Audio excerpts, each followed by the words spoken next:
दिनैहायबो फिन आरोबाव गोबां लामा बेखेवनाय जों नुनो मोनदों। मोनबेसे आरो बबे बबे जायगायाव बेखेवनाय जाखो दिनै? जों बयबो मिथिगौ जे दिनैहाय आसामाव बिकास जात्रा सोलिबाय थादों। दाखालि मार्च दाननि 1 अक्ट'निफ्राय फैगौ 15 अक्ट'नि गेजेराव बे बिकास जात्राया सोलिगोन। बिकास जात्राया बेनो जे 2023-24 मायथाइनि थाखाय आसामाव गोबां बेबायदि स्किमफोर हमनाय जाबाय आरो बे बिकास जात्रायाव जोङो मोनथाम खामानिखौ एखे लेथारै मावबाय थादों आसामाव। डक्टर हिमन्त बिश्व शर्माखौ लाफानानै जोंनि गार्जेन मिनिस्टार आरो जोङो बिधायक हिसाबैबो मावबाय थादों। बे जाहैबाय मोनसेया जाहैबाय लामा मावनो बा न' लुनो थाखाय अन्थाइ खाम्फा गायसननाय। गुबुन मोनसेया जाहैबाय थांनाय फाइनान्सियेल इयारफ्राव लुखांनाय जेफोर आसनिफोर दं बेखौ बेखेवनाय आरो गुबुन मोनसेया जाहैबाय गोदान आसनिनि थाखाय भुमि पुजन। बे हाबाफारिफ्रा सोलिबाय थादों। दिनै जोंहा काजलगांव मिउनिसिपाल बर्डनि सिङाव गासै 7 कौटि रां देग्लाय 23-24 फाइनान्सियेल इयाराव जों मोननो हादोंमोन। बिनिनो जोङो दाखालिनिफ्रायनो काजलगांवआव गासै 14टा लामा जोङो बेखेवबाय थादों। बिनिनो दिनैहाय मोनद' लामाखौ जों दिनै बेखेवदों।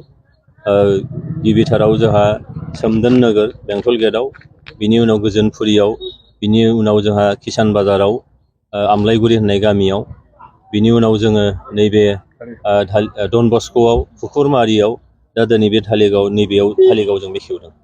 दा मुख्यमन्त्रि बिथाङा आसामखौ जौगासार आसाम दानो नागिरदों, भारतनि जौगासार रायजोफोरनि मादाव मोनसे खालामनो नागिरदों। बिनिनो बाहागो हिसाबै दिनैहाय गोबां जायगायाव नोङो बे हाबाफारिफ्रा सोलिबाय थादों। मैया माननीय गेदेर मुख्यमन्त्रि बिथाङा बङाइगावआव फैनानै गोबां हाबाफारि बिथाङा लालांबाय।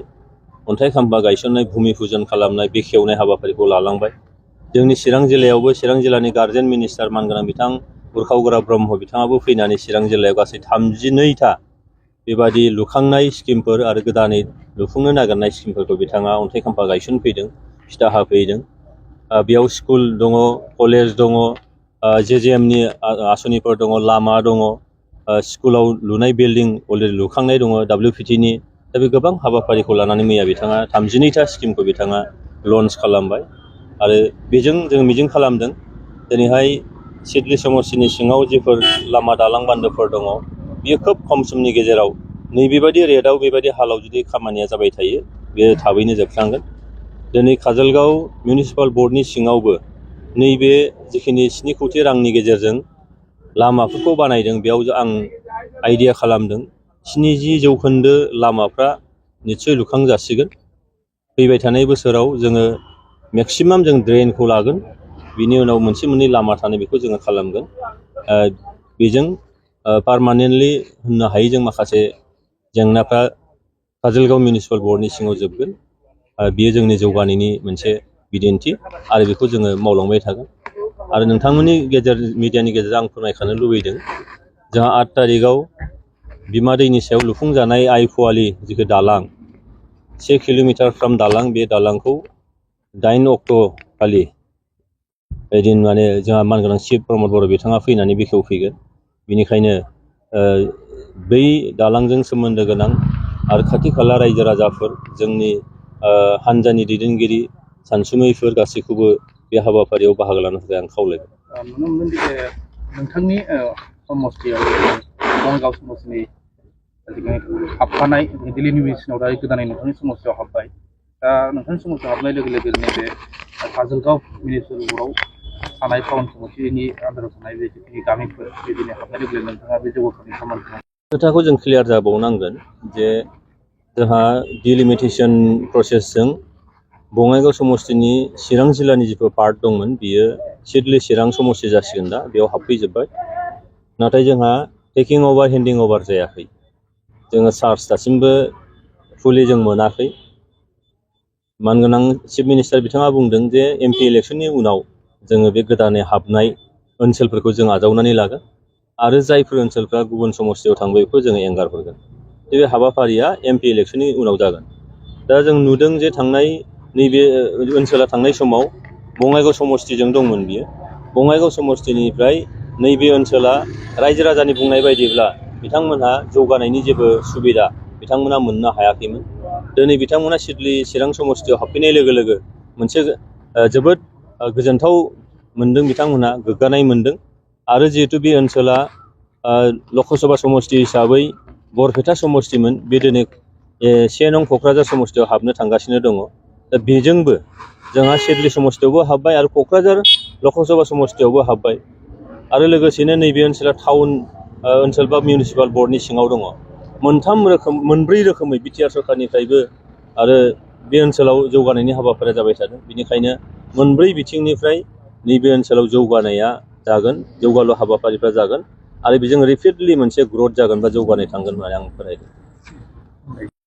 नुजाफैनो हानाय जोंनि एमएलए बिथांखौ जोङो रायजोनि जानानै साबायखर बावदों आरो जोंनि गासैबो गामिनि गार्जेनफोरा बिथांमोनहा ज' जानो हानायखौ जोङो खोब गोजोननाय मोनदों।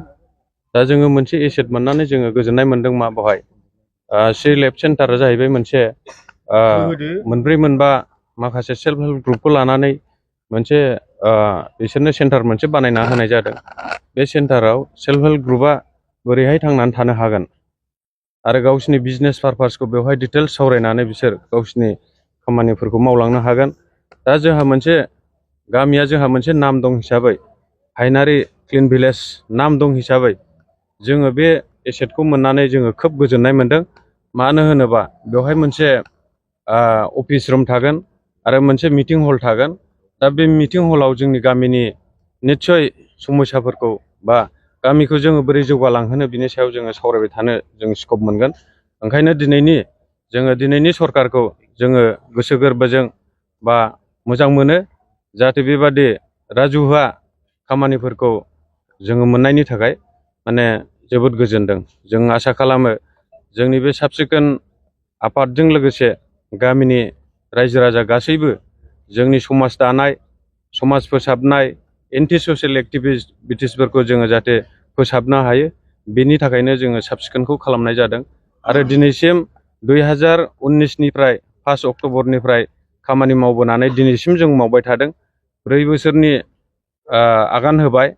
दा जोङो गेजेराव 2021आव जोङो चिरां डिस्ट्रिक्ट डिसिनिफ्राय डिस्ट्रिक्टआव बयनिख्रुइ साखोन सिखोनसिन गामि हिसाबै जों मोनसे रिकगनाइज मोनदों, जोङो सार्टिफिकेट मोनदों। दा बेनि थाखाय जोङो डिसि आरो दिनैनि प्रसासनखौ जोङो साबायखर बावो, जाहाथे आरो जोंबादि गुबुन गुबुन जायगायावबो जाहाथे समाज फोसाबनाय आरो गामिखौ साब सिखोन लाखिनायनि थाखाय खामानि मावो, बेखौ आङो दिनैनि नोंथांमोननि मिडियानि गेजेरजों फोसावनानै बेखिनिखौनो बुंनाय जाबाय। गोजोन्थों। आरो जोङो साब सिखोन खालामनायजों लोगोसे मोनसे माबा लादों, हाबाफारि लादों, बे जाहैबाय गामियाव चिलड्रेन पार्क जों खालामनो नागिरदों।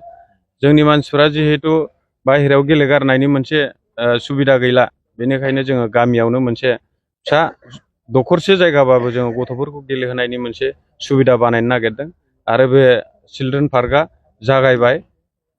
दिनैनिफ्राय आरो मावलांबाय थानो थाखाय जोङो रेडि जाबाय। जिहेतु गोबां रायजो राजाफ्रा नोंथांमोननि बे गामियाव बेरायनो फैयो, नाथाय बिथांमोना मिथिया माखासे प्लास्टिकनि बाहायगारनायखौ बिथांमोना बेयाव लाबोना नोंथांमोननि गामियाव गारफैनो हागौ।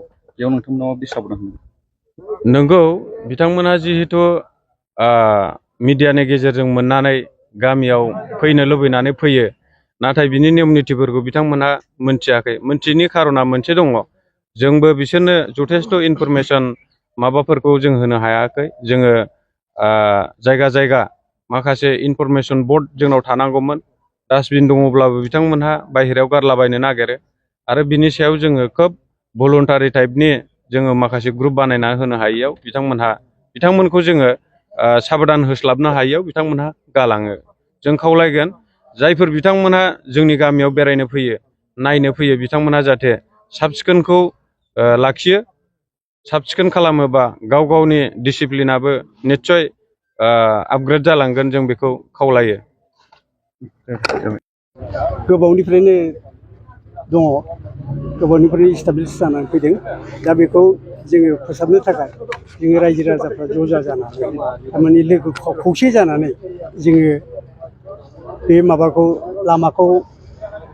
लामाखौ जोङो साफाय खालामनो नागिरदों, थारमाने मोजां खालामनो नागिरदों, जाहाथे माने लामा नङाब्ला थारमाने डेभेलपमेन्टआ जाया। जार फले जोङो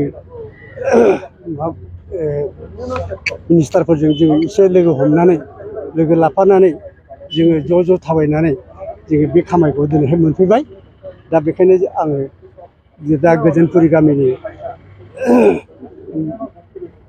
मा होनो गोजोनपुरि गामिनि माबा आफादगिरि जानानै आङो बे खोथाखौ बुंनाय जाहैबाय आरो नोंथांमोनहा बै समाव जेबायदि बङाइगाव समस्ति बिधान सभायाव भट होनांगौ जायोमोन गोबां माने जौगानायनि खामानिफोरखौ माने एसे उन थानाय नुदोंमोन दायो सिडली समस्तियाव हाबबाय दा सिडली समस्तियाव हाबनाय लोगो लोगो नोंथांमोननि बे लामाखौ एमएलए जयन्त बसुमतारी मावफुंनानै होबाय दा गोसोखौ माबायदि सिगाङाव माबायदि दा बे बिथांमोनहा बे माबाखौ लामाखौ सेंसन खालामनायनिफ्रायनो जोंनि गामिनिफ्रा आरो आंबो लोगोसे एखेबारे बिराद मोजां मोननानै दं जाहाथे बिसोरो आरो लोगो लाफाबाय थायो बेखायनो जोंबो बिसोरजों लोगो लाफाबाय थागोन। Thank you.